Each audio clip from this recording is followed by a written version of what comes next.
사랑하는 시흥동산교회 성도 여러분, 좋은 아침입니다. 오늘은 특별히 부처님 오신 날 공휴일입니다.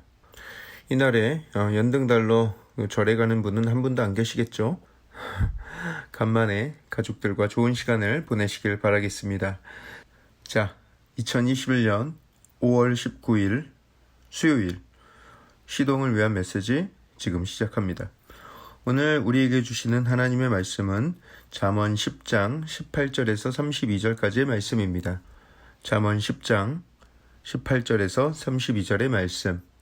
오늘 주시는 잠언의 말씀도 어제에 이어서 어떻게 하면 우리가 말을 슬기롭게 할 수 있을지에 대해서 이야기하고 있습니다.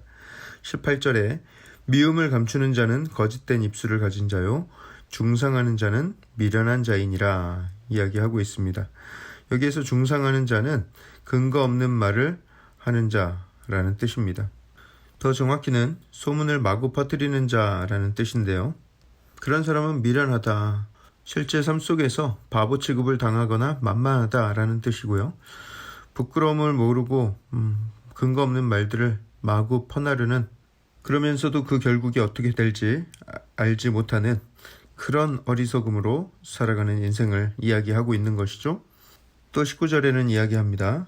말이 많으면 허물을 면하기 어려우나 그 입술을 제어하는 자는 지혜가 있느니라. 우리가 말을 많이 하다 보면 실수를 하게 돼 있습니다. 왜냐하면 우리의 생각과 우리의 마음이 완전하지 못하기 때문입니다. 만약에 우리의 생각이 늘 완전하고 또 우리의 인격이 완벽하다면 우리가 아무리 많은 말을 해도 실수하지 않을 것입니다. 하지만 우리는 그렇지 못하죠. 그 누구나 다 허물이 있습니다. 말을 많이 하면 그 허물이 드러나게 돼 있다는 거예요. 하지만 똑같은 부족한 인생을 살더라도 그 입술을 제어하고 말을 적게 하는 사람은 그 허물이 덜 드러나게 되어 있습니다. 결국 지혜란 어떤 사람이 그 인격과 그 마음의 지혜가 정말 풍부해서가 아니라 누구나 다 부족함을 안고 살아가지만 그 부족함을 얼마나 잘 다스리고 또 얼마나 절제하며 살아가느냐가 그 지혜의 많고 적음을 구별되게 할 것입니다. 그래서 오늘 말씀을 보면 지혜로운 자의 그 말의 특징은 절제입니다. 그리고 잘 정제된 언어를 사용하기 때문에 그 말의 가치는 은과 같다라고 기록하고 있습니다. 의인의 혀는 수능과 같거니와 악인의 마음은 가치가 적으니라 기록하고 있고요. 또 의인의 입술은 여러 사람을 교육하나 미련한 자는 지식이 없어 죽느니라. 지혜로운 사람의 말은 양에게 꼴을 먹이듯이 여러 사람을 지혜로 먹여서 배부르게 만듭니다. 하지만 미련한 자의 말은 무절제하고 정제된 언어를 사용하지 아니하고 아무 말이나 막 하기 때문에 가치가 없는 것이죠. 거짓되고 미움을 감추고 중상하고 또 타인은 물론이고 지식적으로 또 영적으로 도덕적으로 자신도 죽어가게 되는 것입니다. 김훈님의 수필집 너는 어느 쪽이냐고 묻는 말들에 대하여 라는 책을 보면 젊은 날에는 말이 많았다. 말과 그 말이 가리키는 대상이 구분되지 않았고 말과 삶을 분간하지 못했다. 말하기의 어려움과 말하기의 외태로움과 말하기의 허망함을 알지 못했다. 말이 되는 말과 말이 되지 않는 말을 구별하기 어려웠다. 언어의 외형적 질서에 하자가 없으면 다 말인 줄 알았다. 라는 대목이 있습니다. 젊었을 때 말을 무분별하게 해서 많은 실수를 했다는 그런 회상을 하는 부분이죠. 그냥 의미만 통하면 그게 다 말이었다라고 생각했던 그런 젊은 시절을 후회하면서 쓴 글입니다. 그렇죠, 여러분. 말이면 다 말입니까? 특히 우리 믿는 성도들은 생명을 살리는 말, 가치 있는 말을 늘 입에 두고 살아야 하겠습니다. 우리의 말로써 또 누군가의 생명을 살릴 수도 있습니다. 누군가 좌절에 빠진 사람을 구해낼 수도 있습니다. 그것이 지혜로운 말인 줄 믿습니다. 우리 모든 성도들은 하나님의 주신 마음과 하나님의 입술을 닮아 또 그런 아름다운 말을 하며 살아가게 되길 축복합니다. 자, 또 22절부터 보시면요. 의인이 받는 복과 악인이 받는 화에 대해서 이야기를 하고 있습니다. 먼저 22절에 여호와께서 주시는 복은 사람을 부하게 하고 근심을 겸하여 주지 아니하시느니라. 여러분, 세상의 부함의 특징이 무엇입니까? 가지면 가질수록 마음이 평안해집니까? 세상의 복을 아직 안 가져보셔서 잘 모르십니까?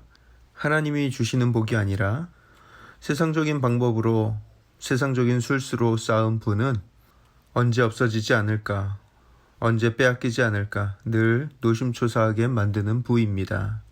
그러한 부는 나에게 자유함을 주지 못하고 오히려 나를 더 옥죄게 만드는 것이죠. 많이 가져도 아무런 기쁨을 누릴 수가 없습니다. 오직 하나님의 말씀에 충실한 의인만이 하나님께서 주시는 복을 누리는데 부와 장수와 안전의 복이 찾아오는 것이죠. 그런 의인들은 하나님께서 주시는 복을 누릴 뿐만 아니라 그 마음 가운데 요동하지 않는 평안함을 누릴 수가 있습니다. 그게 25절의 내용인데요. 회오리 바람이 지나가면 악인은 없어져도 의인은 영원한 기초 같으니라. 그 어떠한 환난과 재난을 만나도 의인들은 하나님의 보호하심 가운데 흔들리지 않게 될 것이다 라는 하나님의 약속인 것이죠. 26절에는 또 재밌는 이야기가 나오는데요. 게으른 자는 그 부리는 사람에게 마치 이의 식초 같고 눈의 연기 같으니라. 사장이 있어요. 그리고 직원을 부립니다. 돈을 주고 사람을 고용하는 거예요. 그런데 일은 안 하고 틈만 나면 쉬려고 하고 요구하는 것만 많고, 그런 사람은 마치 이의 식초 같다. 여러분, 입안에 식초를 오래 머금고 있으면 어떻게 됩니까? 이가 녹습니다. 해보진 마세요. 큰일 납니다. 이가 나중에 물렁물렁해지는 거예요. 젤리처럼. 게으른 직원은 그 사장에게 식초와 같은 존재다, 이의 식초와 같은 존재다 라는 거예요. 또 눈에는 연기 같은 존재다 라는 것입니다. 여러분, 눈에 연기가 들어가면 어떻게 됩니까? 눈이 따가워서 눈을 뜰 수가 없죠. 그 사장의 눈에 그 직원 보기가 눈 뜨고 볼 수 없는 존재가 된다는 것입니다. 우리가 어디에선가 일을 하게 된다면 식초 같고 연기 같은 존재가 될 것이 아니라 어딜 가든 복되고 사랑받는 존재가 되어야 되겠죠. 그것이 우리 믿는 사람들이 가져야 할 자세인 줄 믿습니다. 하나님의 일을 할 때도 마찬가지죠. 우리가 하나님 보시기에 충성되고 순종적인 종이 되어서 하나님의 마음을 시원케 하는 그런 사람들이 되어야 하겠습니다. 자, 27절을 보시면 여호와를 경외하면 장수하느니라, 그러나 악인의 수명은 짧아지느니라 말씀하고 있죠. 여기서 말하는 수명은 진짜 수명을 이야기하는 것입니다. 실제로 성경의 원리대로 하나님의 말씀을 순종하며 살아가면 그 수명이 늘어나게 되어 있습니다. 특별히 당시 그 전쟁이 잦고 또 치안이 불안정한 사회 속에서는 이런 지혜로운 말에 따라서 정결함을 유지하며 살아가는 것이 그 사람의 신병과 또 안전에 큰 도움이 되었어요. 그렇기 때문에 지혜로운 말을 하고 또 지혜로운 삶을 살아가는 것이 당시로서는 정말 중요한 일이었습니다. 우리가 살아가는 21세기 대한민국은 말을 잘못한다고 해서 수명이 특별히 달라지거나 또 경거망동한다고 해서 해를 당하거나 하는 일들은 많지 않습니다. 하지만 그럼에도 불구하고 우리가 살아가는 날이 정말 행복하고 하나님의 보호하심 가운데 평안한 삶을 살겠는가, 그것을 생각했을 때에는 몇 년을 더 사는 게 중요한 것이 아니라 하루를 살아도 그 삶을 어떻게 사느냐가 정말 중요한 것이죠. 28절에는 그렇게 기록합니다. 의인의 소망은 즐거움을 이루어도 악인의 소망은 끊어지느니라. 이 땅을 살아가면서 지혜로운 자가 소망을 품고 살아갈 수 있다는 것, 그것이 진정 삶에 참된 가치와 의미를 부여하지 않겠습니까? 아무 소망 없이 살아간다면 그 삶에 무슨 가치가 있으며 무슨 의미가 있겠습니까? 또 우리가 이 땅 끝나는 날 분명히 하나님의 심판을 마주하게 될 터인데, 분명 하나님은 하나님의 말씀대로 그 의인과 악인을 가르시고 심판하실 것입니다. 29절을 보면 여호와의 도가, 여호와의 말씀이 정직한 자에게는 산성이요 행악하는 자에게는 멸망이니라 기록하고 있습니다. 우리가 이 땅 살아가면서 하나님의 말씀을 잘 붙드는 사람은 그것이 산성과 같이 안전하게 우리를 지켜줄 것이고, 또 이 땅 살아가면서 죄악을 저지르고 하나님의 말씀을 멀리하는 자는 훗날 하나님의 말씀으로 심판하실 때에 그 말씀에 의해서 멸망을 당하게 된다라는 것이죠. 같은 말씀이지만 어떤 사람에게는 그것이 축복이 되고 어떤 사람에게는 그것이 심판의 기준이 된다라는 것입니다. 여러분, 그런 차원에서 봤을 때 우리가 이 땅에서 하나님을 알고 또 하나님 주시는 지혜로서 하루하루를 살아갈 수 있다는 것이 여러분 얼마나 큰 은혜입니까? 하나님의 지혜를 늘 가까이 하고 또 하나님께 부족한 지혜를 구하며 말씀 안에서 순종하며 살아간다면 하나님께서 그 삶을 산성과 같이 흔들리지 않게 보호하시고 그 인생을 가치 있게 만들어 주시며 또 그 삶의 기쁨과 감격이 충만한 삶을 살게 하실 줄 믿습니다. 그런 복되고 아름다운 축복을 누리는 오늘 한날 되기를 축복합니다. 기도하겠습니다.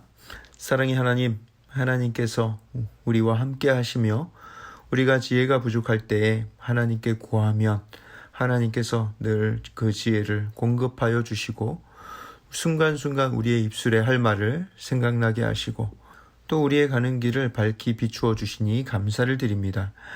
늘 하나님과 동행하는 것을 기뻐하며 즐거워하며 또 하나님께 많은 것을 의탁하며 살아가는 우리의 삶이 되게 하여 주시고 그 가운데 기쁨과 하나님 주시는 부와 하나님께서 주시는 그 건강과 장수의 복을 함께 누리는 우리 온 성도들 되게 하여 주시옵소서.